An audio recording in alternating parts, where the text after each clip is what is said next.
Full News Headquarters।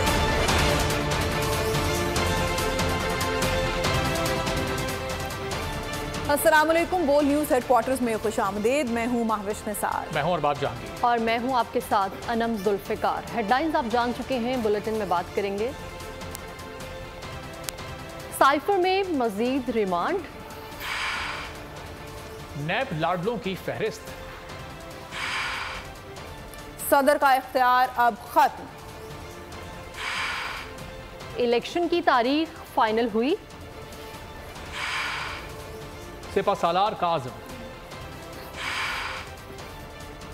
Asia cup का record साज आगाज और बिजली सस्ती होगी। साइफर केस में चेयरमैन पीटीआई के रिमांड में 13 सितंबर तक तौसी कर दी गई है। अटक जेल में कायम खुसूसी अदालत में जज अबुल हसनात जुल्करनैन ने केस की समाअत की। चेयरमैन पीटीआई को भी पेश किया गया। अदालत ने समाअत के बाद साबिक वजीर आजम का 14 दिन का रिमांड दे दिया।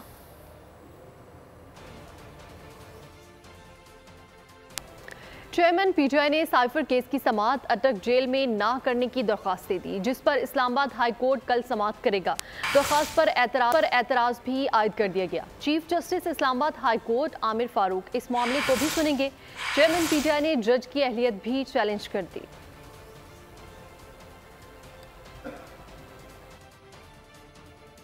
साइफर केस की समाअत अटक जेल में ना की जाए। चेयरमैन पीटीआई की दरख्वास्त पर एतराज़ लग गया। वजारत कानून की अदालत मुंतकिली के नोटिफिकेशन के खिलाफ जुमरात को इस्लामाबाद हाई कोर्ट में समाअत होगी। चीफ जस्टिस आमिर फारूक दरख्वास्त पर एतराज़ात के साथ समाअत करेंगे। रजिस्ट्रार ऑफिस ने केस की कॉज लिस्ट जारी कर दी। पीटीआई ने अदालत अटक जेल में मुंतकिल करने का नोटिफिकेशन कल अदम करार देने की इस्तदा की है। इंसदाद दहशतगर्दी अदालत नंबर 1 के जज को ऑफिशियल सीक्रेट एक्ट के तहत दर्ज मुकदमात की समाअत का अख्तियार भी चैलेंज कर दिया गया। दरख्वास्त में कहा गया है कि जज इस मामले में मतलूबा अहलियत के बुनियादी मियार पर पूरा नहीं उतरते। दरख्वास्त में सेक्रेटरी कानून, सेक्रेटरी दाखिला, सुपरिटेंडेंट अडियाला और सुपरिटेंडेंट अटक जेल को फरीक बनाया गया है।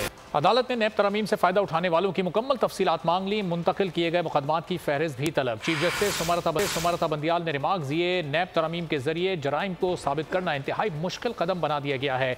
जस्टिस मंसूर अली शाह ने कहा कि अदालत से रुजू एक ऐसे शख्स ने किया जो खुद पार्लियामान से भागा हुआ है। नैब तरमीम किन बुनियादी हुकूक से मुतसादिम है, आज तक सामने नहीं आ सका। इंतखाबात की तारीख देने का इख्तियार सिर्फ इलेक्शन कमीशन को है। वजारत कानून ने अपनी राय बता दी।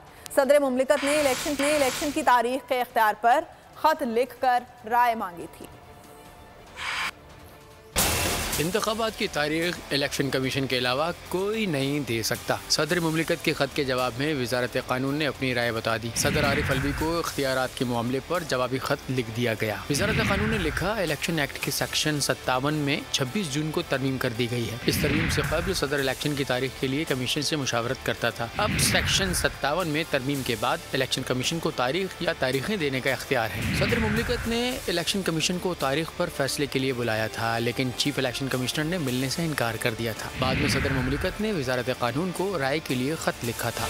और आपको बताएं कि नून लीग और एमक्यूएम के बाद बलोचिस्तान अवामी पार्टी ने भी नई मर्दमशुमारी और हल्का बंदियों पर इंतखाबात की हिमायत कर दी है। एएनपी ने 90 दिन में ही इंतखाबात कराने का मुतालबा कर दिया।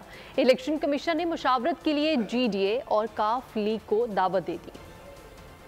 इंतखाबात कब होने चाहिए, मुशावरत जारी। बलूचिस्तान अवामी पार्टी के वफ्द ने भी इलेक्शन कमीशन जाकर हुक्काम से मुलाकात कर ली। अब्दुल रहमान केतरान कहते हैं कि बेशक इंतखाबात में ताखीर हो जाए, वोटिंग से पहले हल्का बंदियाँ जरूरी हैं। तो हमने गुजारिश की कि हल्का बंदियाँ पहले होनी चाहिए, नई हल्का बंदियाँ हों, भले इलेक्शन थोड़ा सा लेट होते हैं तो कोई मसला नहीं। अवामी नेशनल पार्टी के रहनुमा मियां इफ्तिखार ने 90 दिन में इंतखाबात कराने का मुतालबा कर दिया। लेकिन ये बात जरूर है कि इलेक्शन का डेट हमें जरूर मिलना चाहिए। 90 डेज में हो तो ये इनके मुताबिक होगा, बहुत अच्छा होगा। इलेक्शन कमीशन ने मुशावरत के लिए काफ लीग को 31 अगस्त और JDA को 1 सितंबर को बुला लिया। निगरान वज़ीर आज़म अनवारुल्लाह काकड़ ने पाकिस्तान नेवी वॉर गेम शमशीर बहर नहुम की तकरीब में शिरकत की। पाकिस्तान नेवी की जंगी गेम शमशीर बहर का डीब्रीफ सेशन कराची में हुआ।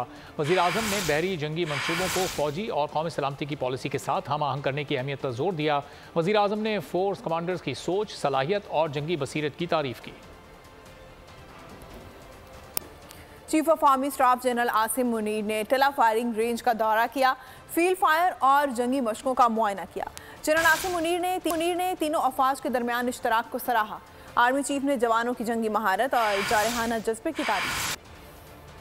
अफवाज पाकिस्तान वतन के दिफा के लिए हर घड़ी तैयार। सिपहसालार सैयद आसिम मुनीर तैयारियों का जायजा और हौसला बढ़ाने पहुंच गए। ISPR के मुताबिक आर्मी चीफ ने JLM के करीब टला फायरिंग रेंज में फील्ड फायर और जंगी मश्क का मुआयना किया। आर्मी चीफ को मश्क के अहदाफ पर ब्रीफिंग दी गई। आर्मी चीफ को कठिन सूरत तैयारियों से आगाह किया गया। आर्मी चीफ ने पाक फिजाइया, आर्मी एविएशन और जमीनी दस्तों के दरमियान इश्तराके कार के मुजाहरे को सराहा। आर्मी चीफ ने जवानों की जंगी महारत और जज्बे की तारीफ की। Army chief general Syed Asim Munir की आमद पर corps commander 4 corps lieutenant general Syed Amir Raza ने इस्तकबाल किया। चीन में पाकिस्तान और चीन की मुश्तरका फजाई मशकें शाहीन 10 जारी है। मशकों में लड़ाका तैयारे, ज़मीनी अफवाज, मिसाइल दस्ते, रिडार और सिग्नल कॉर भी शामिल है। पाक फजाई की J-10C, F-16 और JF-17 थंडर्स तैयारी भी मशकों में शामिल है। मुल्तान स्टेडियम में एशिया कप का पहला टाकरा, पाकिस्तान ने नेपाली टीम को बासानी 238 रन के भारी मार्जिन से शिकस्त दे दी। पाकिस्तान के 343 रन के हदफ के ताक़ुब में नेपाली टीम 104 रन बनाकर ऑल आउट हो गई। पाकिस्तान ने नेपाली रन के पहाड़ तले दबा दिया। पाकिस्तान के 343 रन के हदफ के ताक़ुब में नेपाली टीम मुश्किलात का शिकार रही। पाकिस्तानी बॉलर से आधी से ज्यादा टीम को वापस पवेलियन भेज दिया। कौमी टीम की पहली विकेट 21 रन पर गिर गई, जब फ़खर जमान 14 रन बनाकर कैच आउट हुए। अगले ओवर की पहली गेंद पर पाकिस्तान की दूसरी विकेट 25 रन पर गिरी, जब इमामुल हक 5 रन बनाकर रन आउट हुए। कप्तान बाबर आजम और wicket keeper batter Mohammad Rizwan ने टीम को 86 रन की पार्टनरशिप फराम करके सहारा दिया। पाकिस्तानी टीम मुकर्ररा 50 ओवर्स में 6 विकेटों के नुकसान पर 342 रन का हिस्सा बोर्ड पर सजाने में कामयाब रही। नेपाल की जानिब से सोमपाल कामी ने 2 खिलाड़ियों को आउट किया। पाकिस्तानी बल्लेबाजों की धुआंधार इनिंग्स। इफ्तिखार अहमद ने अपने करियर की पहली सेंचुरी दागी। 71 गेंदों पर 109 रन बनाकर नाकाबिल शिकस्त रहे। 11 चौके और 4 छक्के लगाए। बाबर आजम ने भी इफ्तिदाई मैच में नेपाल के खिलाफ सेंचुरी स्कोर की, जिसके बाद मजमूई सेंचुरियों की तादाद 19 हो गई। नेपाल के खिलाफ सेंचुरी स्कोर करने के बाद बाबर आजम वनडे क्रिकेट में तेज तरीन 19 सेंचुरियां बनाने वाले पहले बैटर बन गए हैं। एशिया कप 2023 की रंगारंग इफ्तिताही तकरीब। मुल्तान स्टेडियम में रंग और मौसीकी की बहार। आयमा बेग ने अपनी आवाज़ का जादू जगाया, तो दूसरी जानिब नेपाली गुलकारा ने भी रंग जमा दिया। और अभी आपको बताएंगे कि बिजली के बिल्स में रिलीफ के मामले पर IMF ने वक्त मांग लिया। अगस्त के बिजली बिल्स की वसूली अगले 6 माह में करने की मुखालफत। आलमी मालियाती इदारा आवाम को रिलीफ देने पर करेगा। मुल्क में बिजली की किल्लत और महंगाई के असल जिम्मेदारों को बेनकाब करने की जरूरत है। पाकिस्तान में 2014 की सिविल नाफरमानी की साजिश तक पहुंचना होगा। लाहौर में प्रेस कॉन्फ्रेंस में जावेद लतीफ़ का कहना था कि नवाज शरीफ को जल्द सजा दिलवाने के लिए मॉनिटरिंग की जाती थी। मुल्क के मुख्तलिफ शहरों में महंगी बिजली और इजाफी बिलों के खिलाफ एहतजाज। बिजली की महंगाई और टैक्सेस खत्म करने का मुतालबा। शहरियों का पारा हाई, कहा लोग आए रोज खुदकुशियां कर रहे हैं। एक तरफ आवाम बिल्स में इजाफे से परेशान है, तो दूसरी जानिब मीम्स का तूफान है। किसी ने मीटर को हार पहना दिया, तो कोई बिल्स में इजाफे पर शायराना अंदाज में नजर आया। 1 सितंबर से पेट्रोल की कीमतें बढ़ने का इम्कान है। डॉलर की कीमत में इजाफे के बाइस पेट्रोल की कीमत में 10 रुपए तक इजाफा हो सकता। डीजल की कीमत 15 रुपए तक बढ़ सकती है। कीमतों में इजाफा आइंदा 15 दिनों के लिए होगा। डॉलर को पर लग गए। इंटरबैंक में अमरीकी करेंसी डॉलर 1 रुपये 40 पैसे महंगा हो गया। इंटरबैंक में डॉलर 304 रुपये 45 पैसे की बुलंद तरीन सतह पर बंद हुआ। गुज़िश्ता रोज़ 103 रुपये 5 पैसे पर बंद हुआ था। दूसरी जाने पाकिस्तान स्टॉक मार्केट में कारोबार के अख्ताम पर 525 पॉइंट्स की कमी देखी गई। और अभी आपको बताएंगे कि कराची में जंगल के बादशाह ने बाहर आकर मालिक को अंदर करा दिया। महकमा वाइल्ड लाइफ ने शमसुल हक समेत 5 अफराद के खिलाफ दर्ज कर लिया। हुकाम के मुताबिक शेर और कछुए की बीमारी से मुतालिक दिया गया बयान भी झूठ पर मबनी और गुमराहकुन है।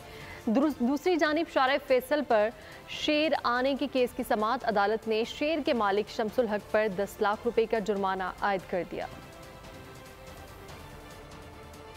शेर और कछुए के बाद बंदर की भी एंट्री हो गई। कराची चिड़ियाघर के पिंजरे से बंदर निकलने का वाक़या पेश आया है। Senior director zoo safari and recreation Iqbal Nawaz का बयान सामने आ गया। कहा, चिड़ियाघर में बंदर पूरे हैं, कोई भी जानवर यहाँ से नहीं भागा। बाहर से अगर कोई बंदर दरख्त पर आ गया है तो वो अलग बात है। हानिया आमिर बनी शाहरुख खान। लंदन के सैर सपाटे के दौरान शाहरुख खान का स्टाइल अपनाया, वीडियो भी मद्दाहों को खूब भाई। सब्सक्राइब करें और बेल दबाएं ताकि कोई खबर रह न जाए।